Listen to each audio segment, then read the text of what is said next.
Vénganse, vénganse, vénganse. Vamos a jugar hoy, hoy, hoy. Vamos a cantar hoy, hoy, hoy. Vamos a llorar hoy, hoy, hoy. Vamos a fumar hoy, hoy, hoy. Vamos a jugar hoy, hoy, hoy. Vamos a cantar hoy, hoy, hoy. Vamos a fumar hoy, hoy, hoy. Vamos a tomar hoy, hoy, hoy. Welcome, friends, to another episode on this frequency. We are your hosts. I'm Natalie. I'm Rickie. And we are Rayless today. We are. Where is Ray? Everyone, I'm panicking for multiple reasons. Not just because Ray is not here to guide us through this episode, but Yeah, Natalie, why are you panicking? there's no agenda. There's no what? There's no agenda. Okay. And so, Rickie and I had a conversation over coffee last weekend. And long story short, we decided, you know what? We're not going to talk all week. And we're just going to come in on Friday night and we're just going to shoot the shit. Right. Because we do take a lot of time to plan things out, to talk about things, and we'll do these outlines and all these topics will come up, and then the whole week will go by and we're talking about this topic, and then it ends up becoming this convoluted, very complex conversation that by the time we get here, We've already, I think the conversation's just kind of. and we're burnt out. Yeah. We're yeah. burnt out. So Yeah. I was like, you know what? We should just, we already know that we converse well about anything. And it never surprises me how we can just go for hours Right. without even having an agenda as it relates to our personal lives. Right. So I'm always really impressed by that. So I was like, you know what? I don't want to worry about this. I don't want to, let's just see what comes out and have it be a thing, and that's it. Yeah, and initially, I was very like, well, let's see, I don't know. And you were still like that moment. And I'm still even moments now ago. like, I don't know. And that's only because, and I'll say this because we're talking about our personal lives and how raw and real everything is. Naturally, I'm the type of person that has to kind of have a plan, so to speak. Okay. A guide, something to base myself off of. So whenever we do this podcast, I do like to have something written down or have read something, even if it's as basic as the definition of what is Google for, just so that I can get my wheels spinning and get my mind going. And so going off just like this, I'm freaking out. Still? You know what I mean? Yeah, because I don't know if I'm going to have a brain fart or if I'm not going to get the words You have out. those even when you have things planned out. True. You true. still you have those moments inevitably. Fair. So I think what happened was, knowing that we weren't going to have an agenda and we didn't have anything, probably like an hour before, I remembered, and also because I've had uncertainty on my mind these last few weeks. Excuse me. There's a documentary on Netflix called Stutz. And it's Jonah Hill interviewing his therapist Yeah. who has Parkinson's. I was fascinated with his doctor. Straight up, I loved his doctor. Yeah. And I happened to watch it in a time where my house was burning down. You really was needed it. Yeah. Now, I word for word wrote everything this man said down. Okay. I was pausing the movie, Yeah. writing it down. He does these little images, Yeah. drawings and stuff like that. And it really spoke to me. He kind of just broke down life in its simplest form, right? And just saying that you just need 3 basic things. Like if you're in a shithole and you can't figure things out, just focus on your exercise, like your body. Right. Make sure that your body is having activity and you're eating right. Then your relationships with people, Like making sure that, and not like everybody and their mother, but just like core people in your lives. Yeah. And then the last one is getting in touch with your subconsciousness, like writing to yourself, like really connecting with who you are. And the best way to do that is just through writing, freely.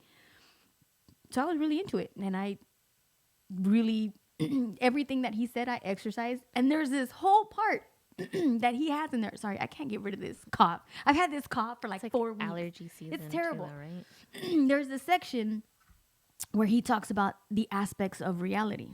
Okay. And how 3 unavoidable things that we cannot get around at all: pain, uncertainty, and constant work. Yeah. Yeah. So he breaks Fair. it. Yeah, he does. And he breaks it down, and he pretty much says that these are the things we just have to live with no matter what. There's no way around it, right? If it didn't work like that, if you could banish those things, then there would be no progress in your life. Like there's no room for you to grow if you don't have pain, uncertainty, and constant work. Yeah. So he says, without these elements, there is no change, no bravery, no courageousness. Right? Okay. And he kind of just goes on to say how much we need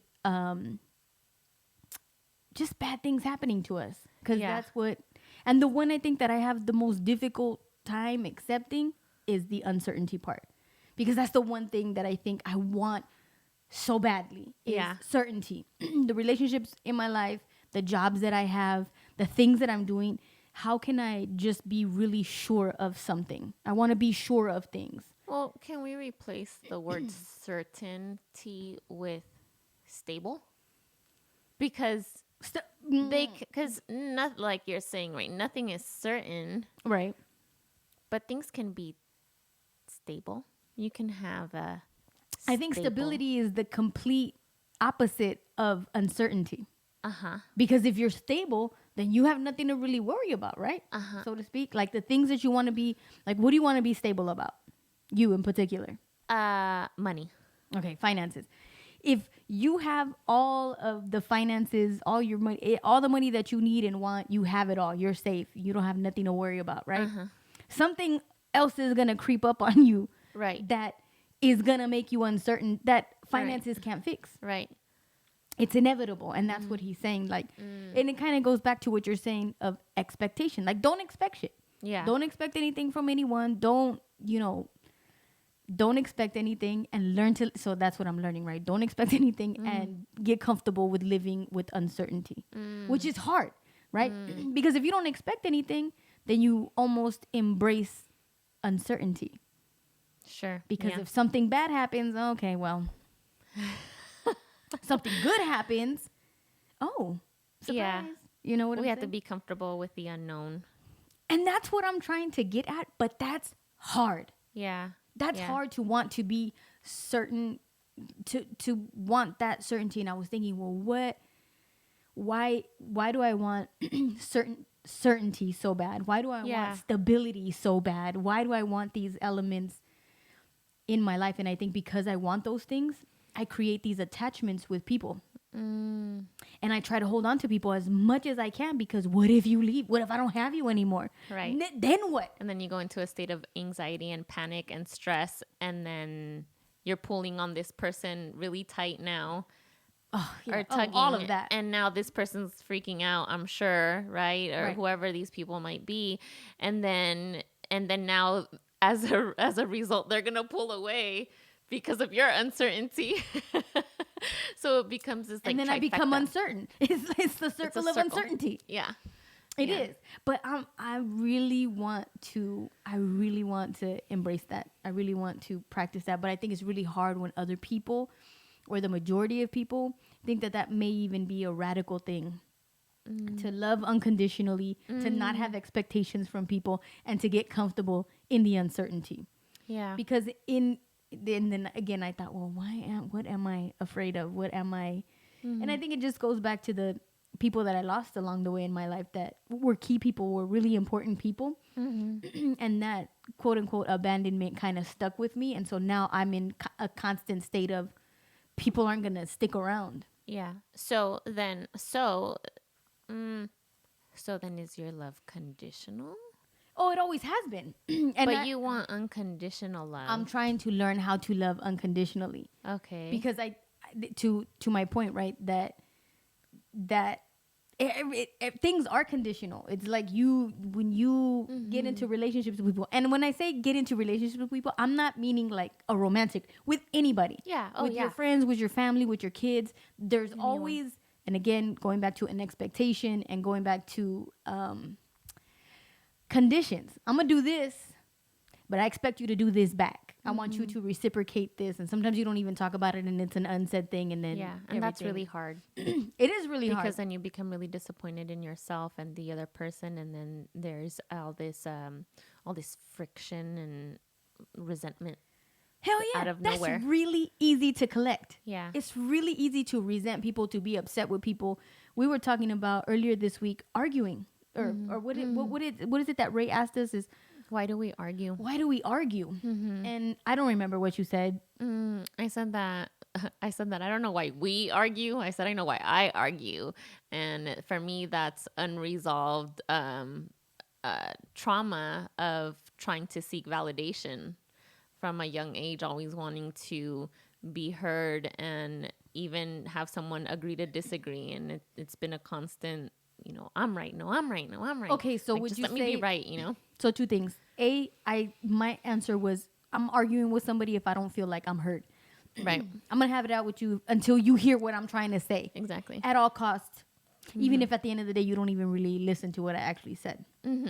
But so would you say that you carry all of your anger and all of your resentments and all of that trauma that you have, and so whoever happens to be the person you're arguing with, they get that entire history of anger? Exactly.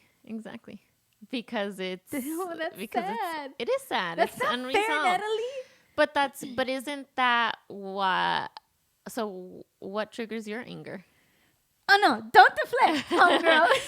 Well, but hold on. Because that's what it is for me. You answered it for me. It's all of the years of resentment and not being heard and not being, not agreeing with what I'm saying and stressing out about just listen to what I have to say.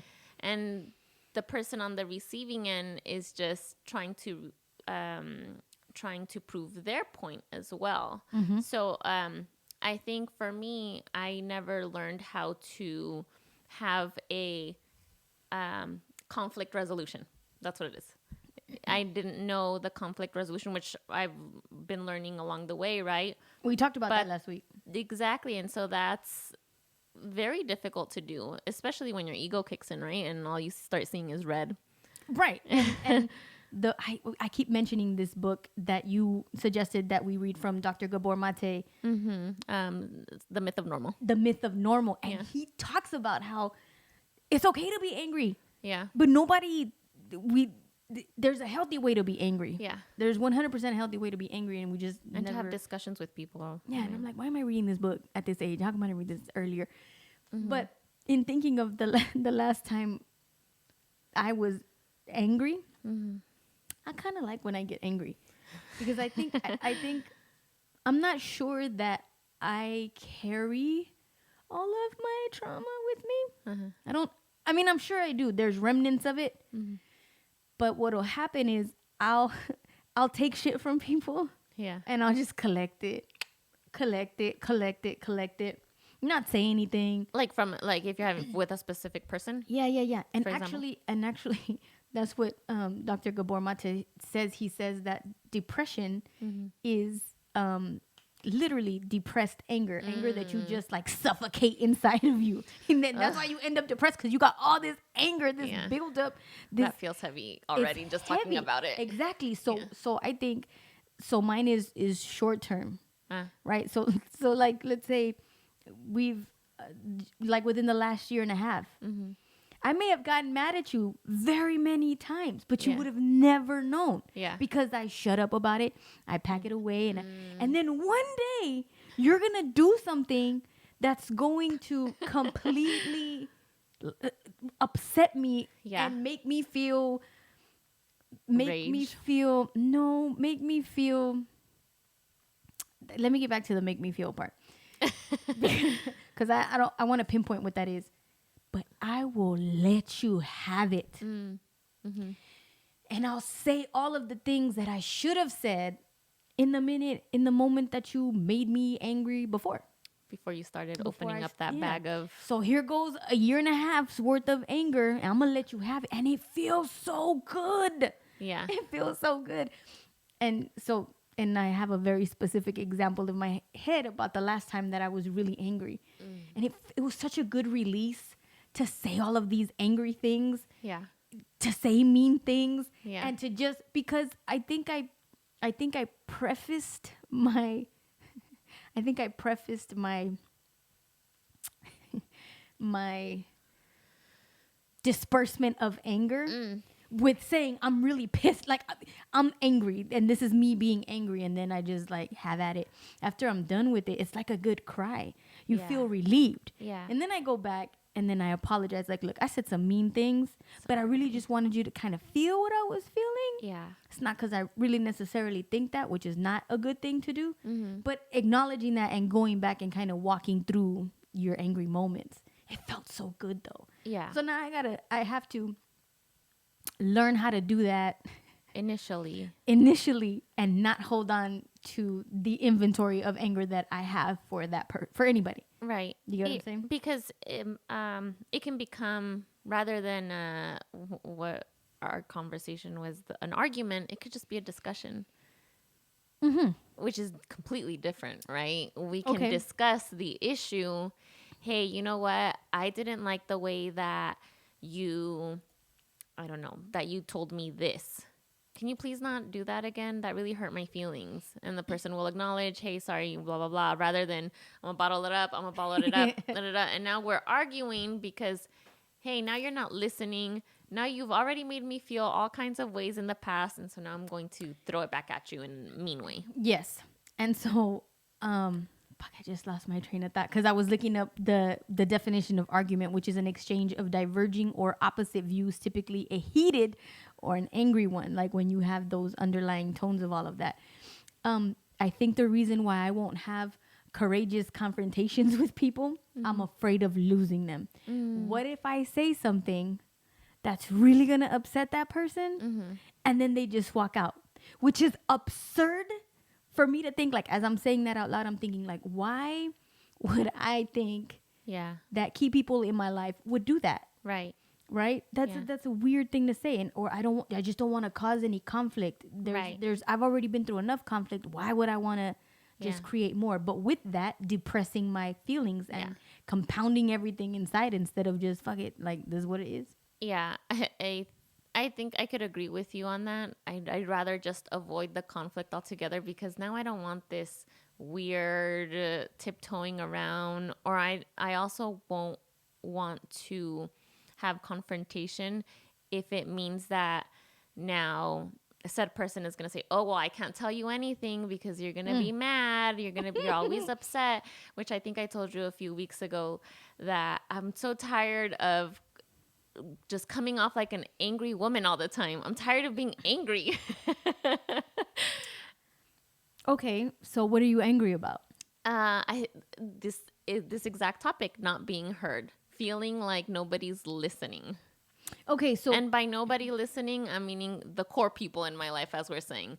My husband, my mom, my sister, nobody's listening, or nobody feeling like I can't, I can't relate, or they're not relating. And so, you know what I mean? And so this whole parenting thing and being a mom is all a new world. And so when I'm explaining to someone, hey, you know what, like, let's say, for example, I'm telling you, hey, Rickie, you know what, this whole breastfeeding thing is just taking a whole toll on me. It's so much. Right. Let's say I'm telling my sister, oh, well, just stop. Not that she said this. Okay, Kelly, sorry. No, I'm just putting you as an example out there. But, just do something else. And really what I'm wanting is somebody to listen and not give me the suggestion or recommendation, because I already know what I need to do. What I want is for somebody to listen. So that's been really hard for me in the last, just since the baby's been born. Have you told these core people that that's how you feel, that you feel like you're not being heard and you wish that they would be active listeners with you? Now, yes. And so now it's a matter of like, oh, you mean that's all I had to do? Okay, and You know what I mean? did they start doing it afterwards? Yeah. Now it's like, oh, okay. And now they're active listeners. But it's always, what is it? 3 steps forward, 2 steps back. Okay. Because they can listen, they can be there, but then sometimes, and I think it's natural. I think we all do it. So I can't blame anyone. I can't even blame myself or whatever the situation, because we all do it. Oh, I'm so sorry. Here, maybe you should just do this. And it's natural because I do it too. Oh, just do that and you'll be fine.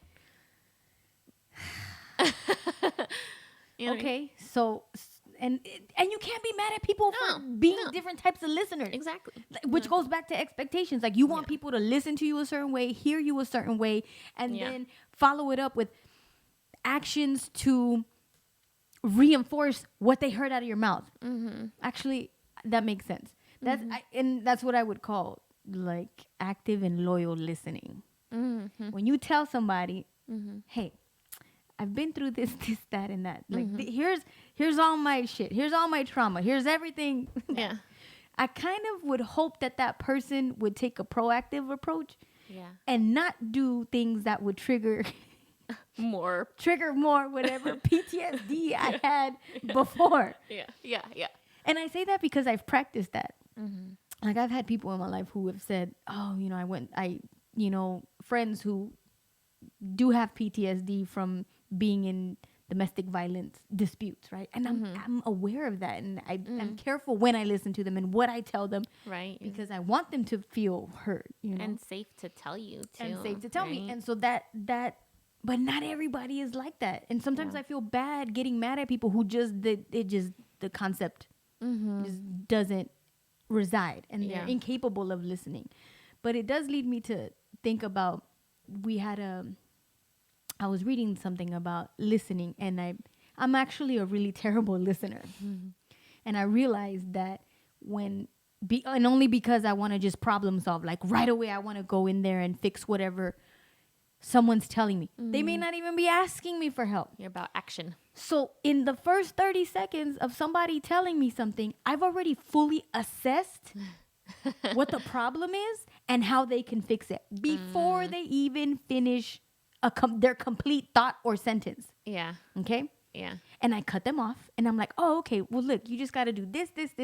Right. And then by that time, you'll get this result, because that's just how I'm programmed. But why do I think that that's what people want from me? Right. Why do I think that everybody is coming to me for a solution? Yeah. I've made that assessment and that judgment in my head that that's what people want from me. Right. When in fact, nobody's fucking asking me for that. Right. They sometimes just listen. Mm-hmm. Just shut up and listen. Mm-hmm. And because you already know how to solve the problem, and you know how to, and probably have had past experience, you're like, oh, look, here, boom, all done.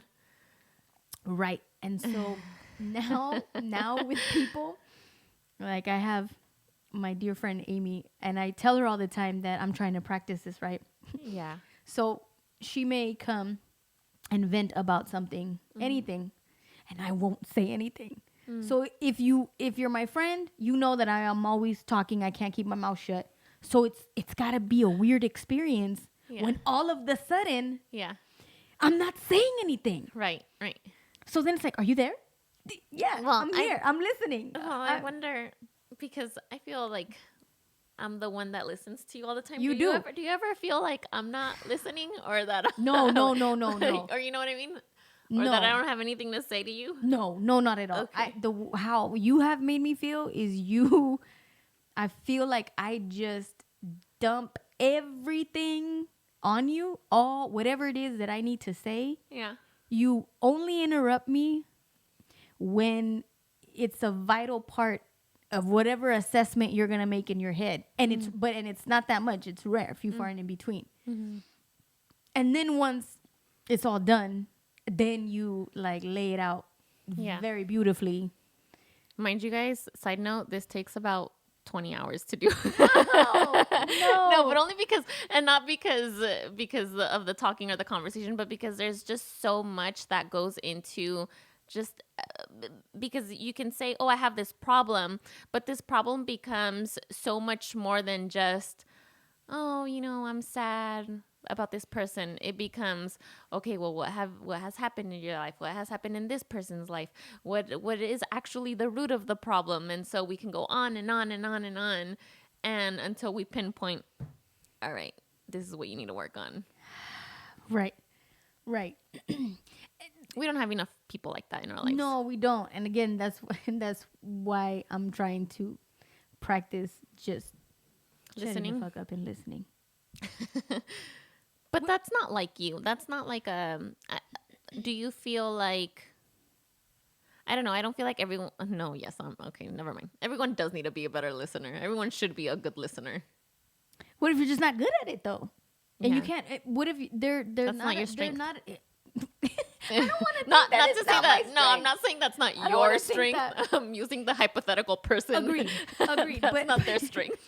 But also too, I think I'm good at listening to other people than not. I have certain people that I can listen to and not say so much, and then I have other people where I already know where it's going, and it's like, okay, this is just how the relationship is already. So I think it's different with everybody, no doubt. But it is an insecurity of mine sometimes because, like with you, and I told you this last week, and I said I always feel like I'm telling you everything that's going on in my life, and you're problem solving for me, and this, that, and the other. Like, you don't need me?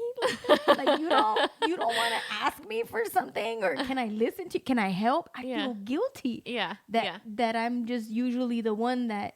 But Ray had a good point about you. He was like, Natalie's a listener and a poker. And I was like, nah, she is. She's a poker, but.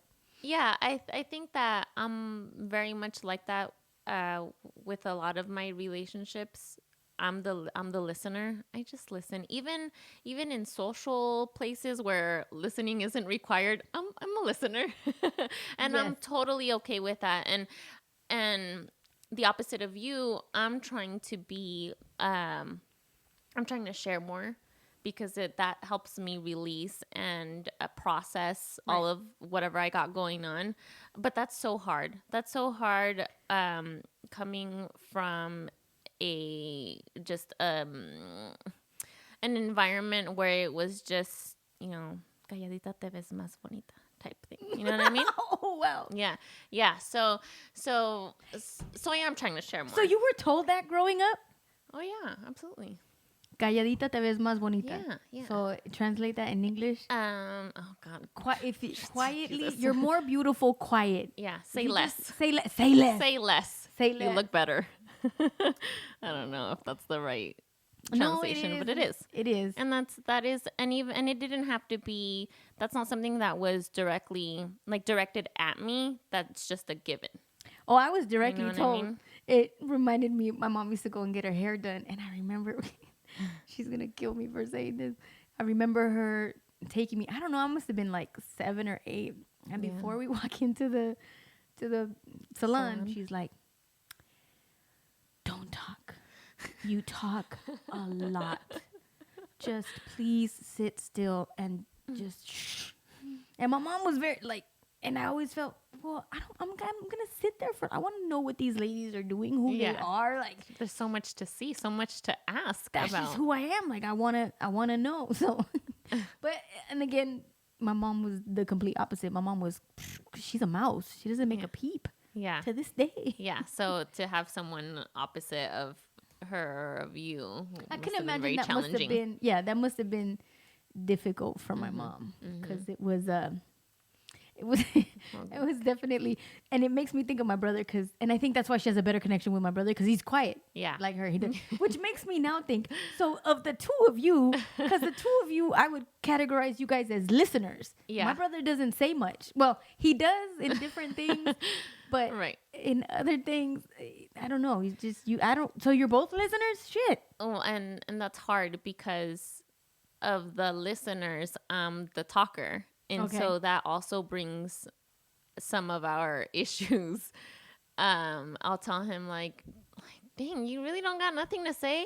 I'm always, and so then I tell him I feel like I'm always the problem. So you feel like me then? Yeah, I feel like there's Welcome to my always life with you. something wrong. And then he still won't say anything, and I'm like, oh, fuck. I guess I am the problem. And that's hard. That's hard because I have to accept, like, that's just who I am. That is who he is. But I do have to drive the point to him, like, look, we need to converse. We need to have dialogue. I need to know what you're thinking, even if it's horrible or if it's great. Like, I need some feedback because that can only help our relationship, no matter whatever the case is. Because, yeah, he's a very good listener. Two quiet listeners, quiet talkers. But then, too, like, I remember I used to have my mentor, my boss, Jerry. He used to always, you could ask him a question and he would not answer you right away. And people would get frustrated with him and look at him like, what's wrong with you? Like, why aren't you saying anything? Like, would he literally just stare with a blank He would face, or? literally be thinking about whatever you just asked him or about the whole conversation. He's tactful. So, yes. So I remember him telling me, like, so do you want me to just say something, anything, so that it can confirm that, I'm thinking about it? Or can you just give me a minute so I can actually give you a valuable answer? Yeah. I can give you something that matters. Yeah. Which actually reminds me of just recently, I had a very, very awkward conversation with somebody that I care about. And I liked none of what this person said. Oh. None of what this person said. Like, I was surprised at what they were saying, telling me. And was this a close person to you, or just or like an acquaintance? Okay. I known this person for a minute, like maybe like 2 years, right? Okay. And this person was pissed that I did not call them back after 5 days. Right? We played phone tag, right? They called me, didn't answer. I called them, didn't answer. We kind of texted a little bit here and there, right? And so this person's like, so you're not going to call me back now? Right. And gave this whole explanation about you need to communicate better and this, that, and the other. I was just like seeing red in my head. And before, I would have come up with some excuse. I would have said, well, this, that, da, da, da, da, for the sake of saying something. Right. I said not a word. Like, I was just quiet. Because I was thinking, what could I possibly say to this person? Yeah. They're still going to be pissed that I didn't pick up the phone or I didn't make the effort that they wanted me to make to call them within the last 5 days. Yeah. There's nothing I can say. Yeah. And so I said, let me just sit with this. Can I just sit with this and I'll get back to you? Which made it worse. Yeah. Because it was like, well, what are you thinking about it? Like, I Yeah. don't understand. What do you have to think about? Yeah. I didn't want to say anything that was going to upset the person even more than the person was already upset.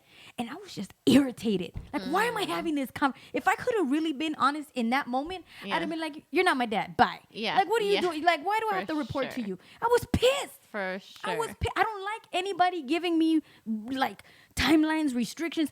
I already have a lot of shit going on. Right. The last thing that I need is somebody telling me Right. something that they had a problem with. Right. I'm not a mind reader. How was I supposed to know you were going to have a problem with this? Right. And not to offend anyone, right? But you are not that important. I'm sorry. This goes to everyone and anyone. It's just not. Including me? But you know what I mean? Like, it can be that important. Like, it's just not. We all have shit going on. I'm sorry. I listened. That stressed me out right now. I was pissed. And I'm angry about that. I'm genuinely angry. Hold on. Let me finish. Okay, This person did not want to get off the phone. And I was like, just like poking me, like trying to get an answer out of me. And I said, you know what? I'm going to go work out. And I need it because I'm not going to give you an answer that you want. I don't want to talk about this. I'm not in a space to do this. I'm turned and so, off. And there's dead silence. Yeah. Why do I want to sit in silence? Yeah. So we hung up and that was it. And so again, that anger is just piling up. Yeah. For this person. Yeah. I hope they don't call. I'm not calling. If they're listening to this podcast. Oh God, I hope not. Move past it. But I was listening to Kevin Hart.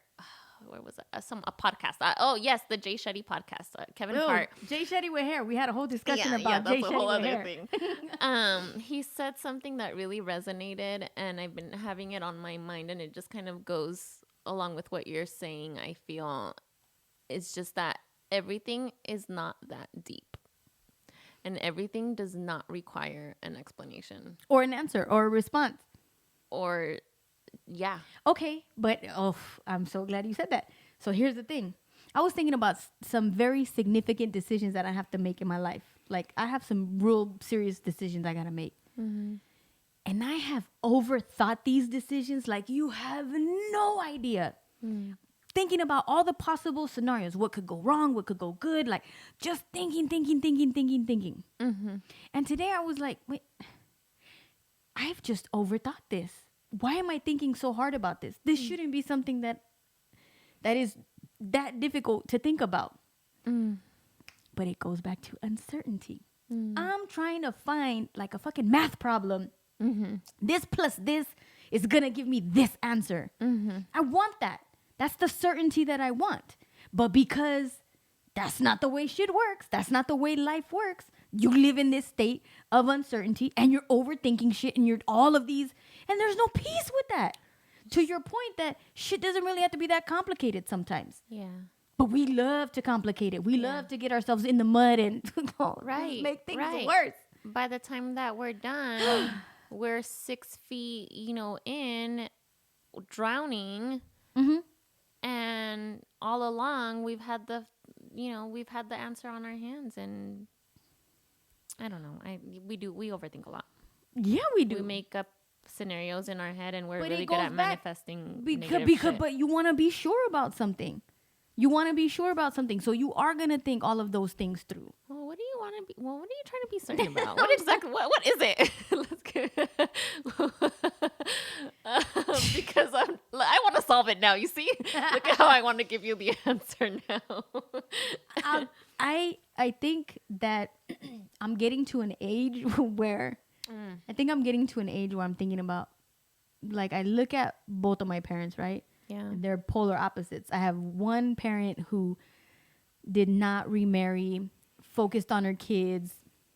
My mom we are her everything. My mom went out, traveled, did her thing, but that was it. Mm-hmm. There was no other love story after that. Mm-hmm. My dad's been going on his third marriage. Been all over the world, doing all kinds of things, getting his feet wet, just everything. All over, right? Bless their hearts, both of them. Right. And I feel split between them because I can relate to both. Oh, of course. I can relate to the type of life that my mom is living, right? Stress-free. You ain't got to talk to anybody. You don't have to ask anybody. You don't have to. You're on your own. You're making decisions for yourself and for the well-being of those that you immediately care for, which in this particular case, her kids and her grandkids, right? Yeah. And that's it. There is nothing complicated about my mom's life. Nothing. I love that. It's simple. Yeah. It's predictable. Whew. All right, cool. I'm just going to write it out from here. Mm-hmm. And then I think about my dad's life. And I could see that too. Oh, okay, cool. He's having a great life. Well, even with all of his wives, he's always had something dynamic going on, something exciting.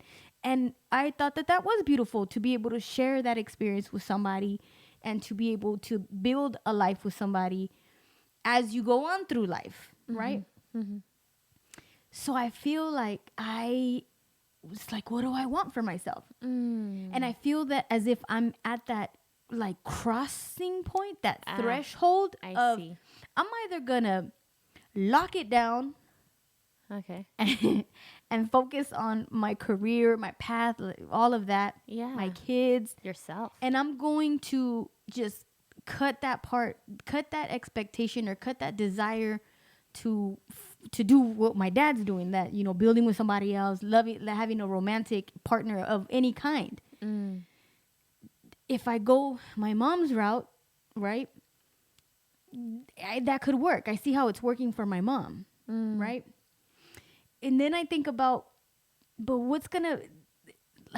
there's a lot of responsibility that goes into that also, because my mom doesn't have anybody to share her life with. We kind of become that. So there's a different type of responsibility. Not even that she asks that. Not even that she asks us to fulfill any type of need in that aspect of it. But we're naturally all there for each other, right? Yeah. She's your immediate family. She's the one that you... Where my dad... Convives? Yeah. Where my dad's just, living his life. But both of your parents are living their lives. They are. But it's how they're living their lives, right? And so I wonder... I'm not sure what I want to do. I don't necessarily want to end up alone, so to speak. I want to enjoy the later part of my life. And I think the reason why now it's coming to me. I think the reason why I want to enjoy the later part of my life is because the first half was shitty. Not shitty, but the first part was really hard. And I want to, in a sense, really enjoy the next part of my life and why can't I be a mix of both? Why can't I have somewhat of my independence but be able to share that with somebody, which even then that in itself sometimes isn't a realistic thing or a thing that appeals to people, right? Because you're like, I want to something in between, right? But I think those are things that I'm thinking about. That's what's on my mind. And I remember when my Aunt Rosie was dying and the nurses that were coming in while she was in hospice was really astounded by how much family she had there with her. And she goes on to say that like the majority, 90% of the people that she's taking care of, people are by themselves. That's sad. Like by themselves. And so I think a part of me that's... Well, rest assured that you won't be by yourself no. in your dying days. No, I'm not. Okay. Unless it's something like completely like that happens at a snap of a finger, but you'll have plenty of people around. I'll be sure to be there. Okay. The Luca will be there, unless we go before you, but But does that make sense? Yes, I do have a question though. I feel like you're limiting yourself to the potential of your life, and not to say that your parents' lives are limited, but what if your life turns out completely different than, and that's probably your overthinking too, what if your life ends up completely different than what your parents' life is? I don't think it has to be a mix of your mom and your dad or one more than the other. I think it can be completely outside of that, and I don't... What's outside of that? I don't know. Okay, but I see what you're saying. Like I'm those are limiting limiting myself. beliefs. Yeah, you're right. That I can only be this. Right. But I think that's a lot of us. I think because that's all we know, really. Like that's all you know. You see how your mom has brought up you guys and how her life has played out. You see how your dad has lived his life and how it's playing out. And so you think, all right, well, I got to do one of these two things here. That's definitely sometimes like how I feel. But it doesn't have to be that way. It doesn't, and you're right. And so to my point, why am I even thinking about this right now? Why is that even a thing for me to think about? That's, who cares? To your point. Sometimes really things are that simple. They don't have to be that complicated. They don't have to, you don't have to have all. But again, that's anxiety, right? When you're trying to think of, you're not in the present moment. You're carrying around your terrible past just like a backpack. You're just, let's go past, let's go. Yeah. And you're trying to think about the future, completely ignoring the present. Yeah. That's anxiety at its finest. Yeah. And uncertainty. Yeah. And uncertainty. So that's what I'm trying to practice, is to live, to get comfortable with uncertainty and know that it brings the opportunity for growth. Yeah. It brings the opportunity for, discovering things about yourself. Yeah. And I guess that's the one thing I should probably be certain about, is self-discovery no matter what. Yeah. And just go with the flow, Oh, okay. Easier said than done. Just go with the flow. No. The flowers are blooming. The sky is blue. Yeah, tell yourself that every day. I want to just go with the flow. But I think we do have to remind ourselves and tell ourselves that. Just go with the flow. Because ultimately, all right, you have a decision that Yeah, you have what to if make. what if the flow you end up on Niagara Falls down? I'm gonna just go with the flow. You better learn how to swim. Look, because Yeah, I want the flow to take me to a nice calm pond. Wait, hold on. Then A go river, there. No, a river would never go to a pond, right? Because a pond is just solitary. sits there. A It's pond just just a sits there. bloop a web. I'm over here trying to get the river to get me to a calm pond, but it is be the pond. I'll Just be take a the stream. pond. I'll take a stream because at this point, in my mind, I'm gonna get the deathly waterfall if I go with the flow. Look, you're gonna make the decision, and if you don't like the decision that you made, you can change it. Can I? And it's always gonna change anyway, because things always change. Okay, so interesting that you said change.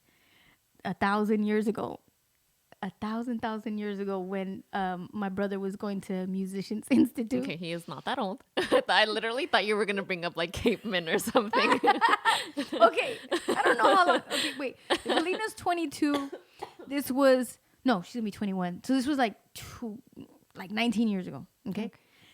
My brother is going to school and he has to write a song and turn it in for an assignment. So he's like, he gets me, he gets a singer-songwriter that he used to be in a band with, Chris Harris, my cousin Mondo, and himself. We all collaboratively write this song. Yeah. And we did it here in the studio too. I remember I was so nervous about singing and I had all these like drapes around me because I didn't want nobody to look at me. Yeah. But I specifically remember a lyric to the song. The chorus says, "Hold on, something's gonna change." Because I already knew at that point in my life that it was bad. Like, this is not good. Right. But hold on, Yeah. Ricky, because something's gonna change. Yeah. And it's almost like I wrote that song for myself to remind myself that, listen, as terrible as things may be right now, Yeah. it's gonna change, and you're gonna be the one to change it. And Yeah. that's why I wrote the chorus of the song like that. I like that. So, okay, so reflecting back, did you think that Rickie was going to be doing this, all of what you are now? I don't know. No. At all? No. At that time, that was me exiting the entertainment part of my life, when I was really focused on being in the entertainment industry and interning at Sony Music. I was heavy in that, managing my brother's band, but that was also the beginning of the end, because that didn't last long, and I didn't have the support, so it all ended. And I really thought I was never gonna step foot back into this industry, which goes back to what we were talking about earlier.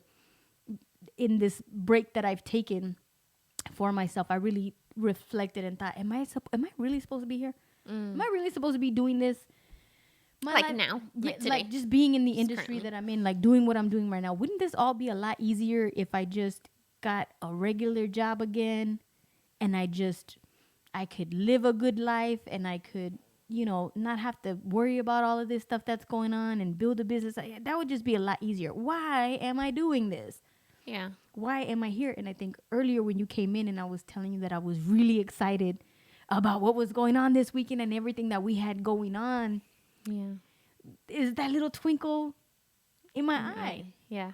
As much as Excitement it coming back. Yeah, as much as it exhausts me, as much as it's such a challenge. It challenges me being in this, doing this, right? And I think for me, the biggest, what I like, are challenges. They get my Stimulating. brain. Oh, 100%. Yeah.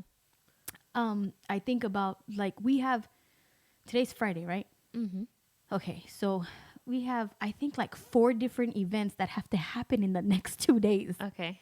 So I love trying to figure out the logistics behind it. Ah. Okay, what do we need? Who needs to go?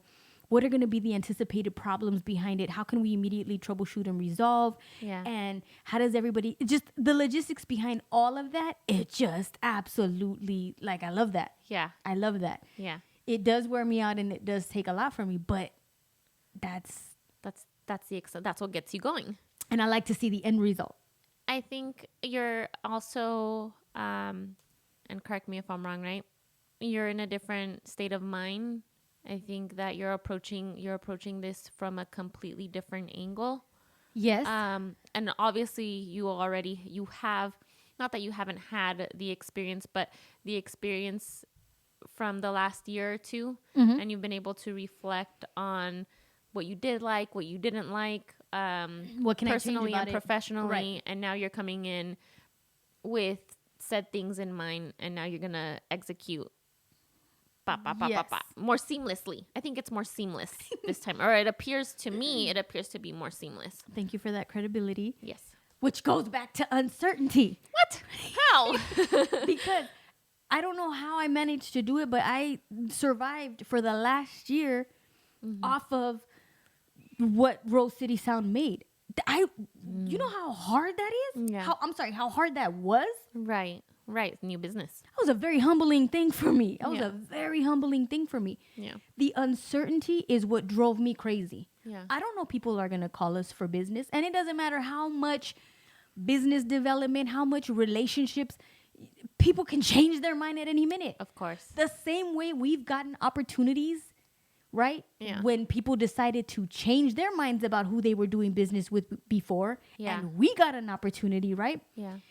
I know that uncertainty lies there. Right.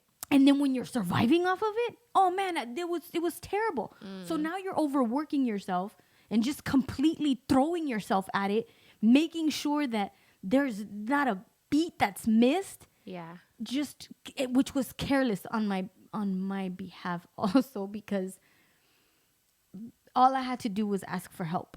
All I had to do was lean in. You know, we have a great team with Ray and with Hex and with Severe, and I even say the extended family that we have with like Jody, people that are actively involved in, they can help you. Right. And I say this, I was talking to Jody the other day because I needed her help to pick up my child. Yeah. Yeah. I hate asking for help, but there's no way I'm going to do what I need to do right now Right. if I don't ask for this help. Yeah. But that also comes from a place of having to constantly prove myself to people. To be I like, got look, it. I got this. I can do this. I'm worthy of this. This is my place. Yeah. But I killed myself trying to prove that. Yeah. I And again, because I was uncertain about what people thought of me. I thought everyone around me thought, how's she gonna do this? Can she do this? Like, what is she doing? yeah. I didn't have confidence in what people thought about me, and that uncertainty is what drove me like down bad.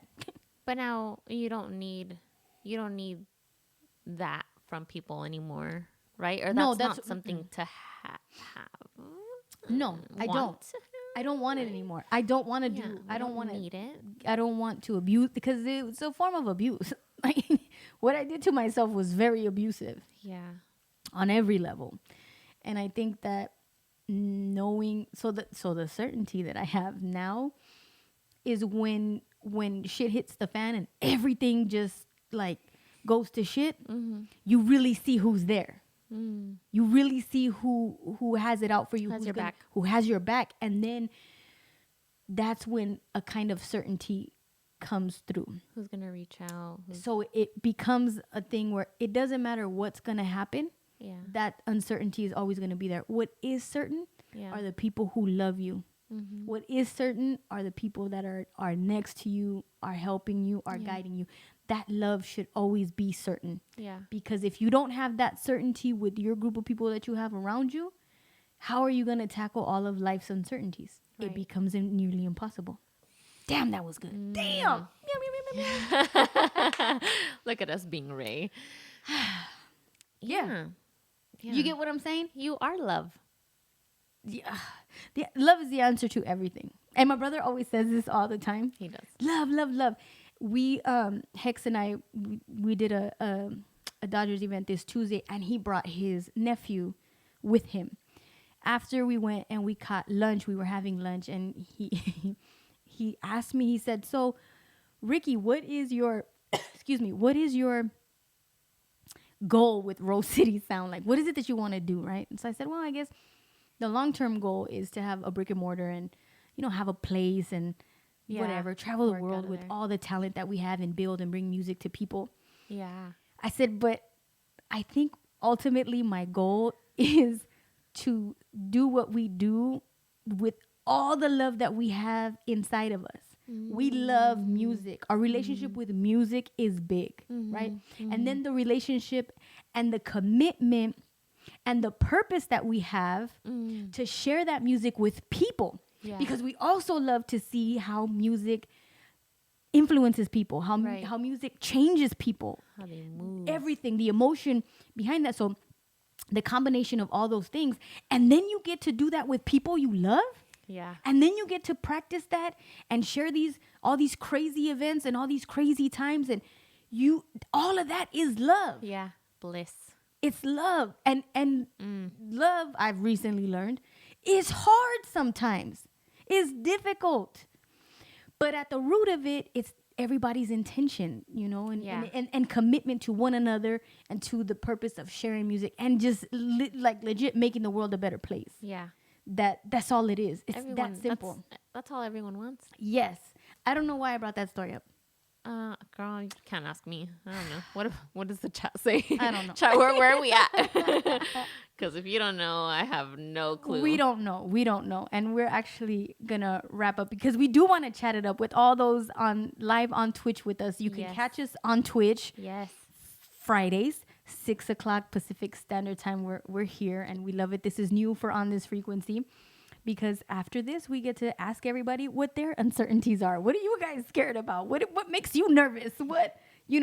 And how do you deal with that? Exactly. Right. So that's twitch.tv /on this frequency. And you can also watch us on YouTube. Be sure to hit the subscribe button to be notified whenever we upload new episodes. And you can always support the On This Frequency team by buying us some coffee. You can send us your donation at buymeacoffee.com /on this frequency. Keep in touch with us on Instagram and on Twitter. Our handle is simply @on this frequency. That's what's up. All right, guys. We're here now. Thank you so much, everybody on Twitch. We have my cousin Luis Trill Moda. I always like that username. Jody's on here. Valerie's on here. Benny's on here. What's up, everyone? Anita's on here too. We have to bring Anita onto the show. Yes, I love her. Anita I haven't seen her in a long Alerma. time. Hi, Anita. Yes. Here, let me move this so you can see Here, it. I'm going to try to log on here. Well, I don't know if you were going to. No, yes. So thank you guys always. We really, really appreciate all of the support. It's a wonderful thing. So, hey, if you want to share and let us know what your uncertainties are, please. We want to know. And Vinny, my brother, is a caveman in certain aspects of him. He is. But also, and we do need to talk about this. I was on Hex's live. He was DJing earlier today. And he asked everybody, hey, what's your celebrity crush? Like, who is it that your celebrity crush? And I don't know why I said P22 because he's like the Brad Pitt of Puma. And I'm thinking about him, right? And so that brought up the whole furry conversation again. Oh, We talked about doing this episode. So I told Ray that when he comes back, okay, we got to do that episode with him. Oh my gosh. I actually did there was a paper that I did on furries. They were actually, it's a very Did you popular really? thing. Oh yeah, my God, in my it's sex super ed popular. class in college. It's very popular. We researched it last time. Yeah, we did. were talking about it. We did. So that's a topic that's gonna come up. Jody, she says that she understands the uncertainty of the future. There's another thing. Jody and I talk all the time about retiring together. Hi, Jody. We talk literally like, all right, when we end up old, we're just gonna get an Airstream or An Airstream? no, An RV. an RV, and we're just gonna travel everywhere. Yeah. I'm gonna move into her house. She has a beautiful house. Like we talk about that. All right, I'll go visit you guys. I'll make breakfast. We legit talk about I want to go that. vacation. But do you it sounds see- like you guys are gonna go off into somewhere When we will. scenic. And we will. But that's on my mind. Like that's what Yeah. I'm thinking about. How Yeah. do I? But It isn't. I think it's important. It's important to plan. Like just with plan- everything. To plan for what? With everything, it's a balance. Mm-hmm. It's a balance. You have to be in the present, plan for the future, live in the moment. Keep in mind where you're gonna retire. I think ultimately too, I think about like how do I just have somebody I could just chop it up with, and can you help me make this decision? Which again, it can be anybody. Like Everybody's it there doesn't with have to be someone. It doesn't have to be a romantic. But we want that. We crave that because that's part of the love thing. Yeah. And we're human. Of course, we want that with a special person. I was gonna say the opposite sex, but that's not fair. What do you mean? What? Well, because I'm talking about like the general public. What if they want same sex? That's not even the point. The point is that we just want somebody to love and share with. Jesus, why is this getting so complicated? Oh my God, that was so good. But Still I trying to log get what you're saying. Just Just want someone. I just want to be alone. I don't think you're gonna be alone. You have a crystal ball? No, but I don't think so. No, not alone. I know I'm not gonna be alone. Like I have my friends, my family. Like I'm not like that. Are you thinking the other thing? Like you think I'm not gonna end up being alone? I don't think you're going to be without a romantic partner. But if you keep saying it, then you're gonna manifest it, and it's gonna be true. So stop it. Got it. Stop it. Not saying it. Do you guys agree on the chat? You gotta want it. You gotta want it, and it will come. Maybe I don't. Maybe in my subconsciousness, somewhere deep within, You don't want it. I'm terrified of it. And so it's easier to be like, pass. And let me just dabble in these unhealthy and transactions that aren't going to go anywhere. Because this is safe. Because I ain't got to worry about it. Right. But that's terrible. Well, I don't know what to say. Well, and apparently, Alerma's coming to my wedding. So You see? I'm glad you guys see it. Thank Hey, you, I'm Alerma, just for gonna being here with me on this. I'm going to take your guys' manifestations with Yeah. with this. But that's interesting. Maybe you don't want that. You're going to have to meditate on that. What is it that you... And the reason why we have to bring Alerma in here again, her and I had an outstanding conversation today where she was like, well, what do you want? And I couldn't immediately answer that. But then she has a way of, what was it called? Open-ended questions and open-ended thinking. She pretty much got me to answer that question without me even knowing that I was answering the question. Yeah. Right? So I was like, oh, okay, well, that makes sense. Which let me see. Jody says, I have chosen to be alone romantically 13 years, Jody? And raise my son alone. See? Okay, let's just talk about this real quick. Okay. Last week, I had a meltdown when Ray told me that I think like a man, and that's why I haven't necessarily had any success in that department, right? Okay. I cannot tell you how many... In the romance department, to be Yes. clear. I cannot tell you how many conversations I had with women this week, specifically about that. Okay. I was in a Zoom meeting where we had to give an example of a person in your life that gives you critical feedback Yeah. that you take in, and you're like, oh, like you believe that person, and that person Confide in that yes. what you're telling. They're So saying I is used true. Ray as the example of when he told me that. And I can always count on Ray for that, right? After the Zoom, like these two ladies hit me up and they're like, oh my God. Yeah. And one of them was even crying. She was like, that's me. And she was like, you don't know how hard it is to let that go. And I say this to say because Jody has done that.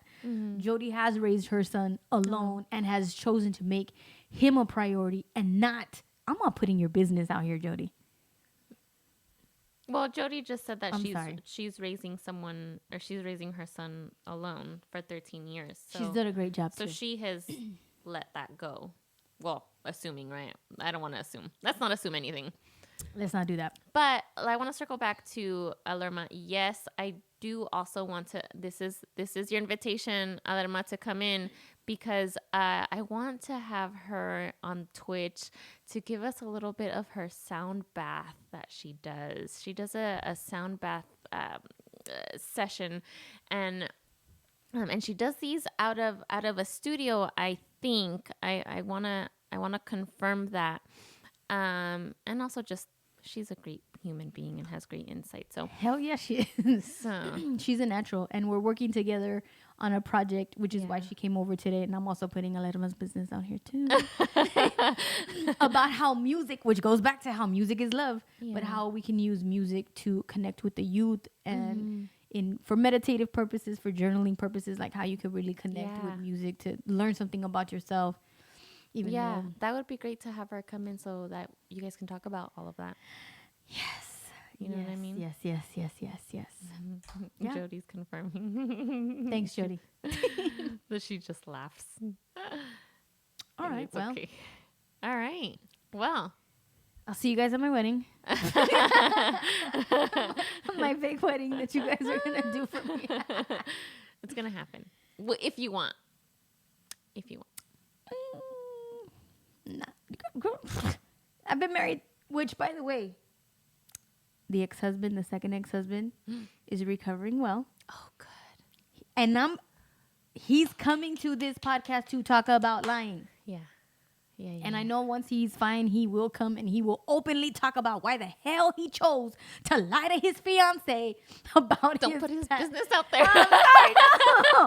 But he's going to come to talk about that. Why the fuck did you do this? Yeah. Like, what's wrong with you? But then you can't get mad at that, because then you look at, what's his bag? George Santos, who's lied about everything. And he just, oh my God. Google George Santos, everybody. And just look at the lies. Everybody lies. Everybody lies. So yeah, he's good, and he'll be here. He's got to get better. He will. Because that'll be a good conversation. He's a great conversationalist. Like, Okay. he's really good. Well, I can't wait. Well, you know what? First, recovery.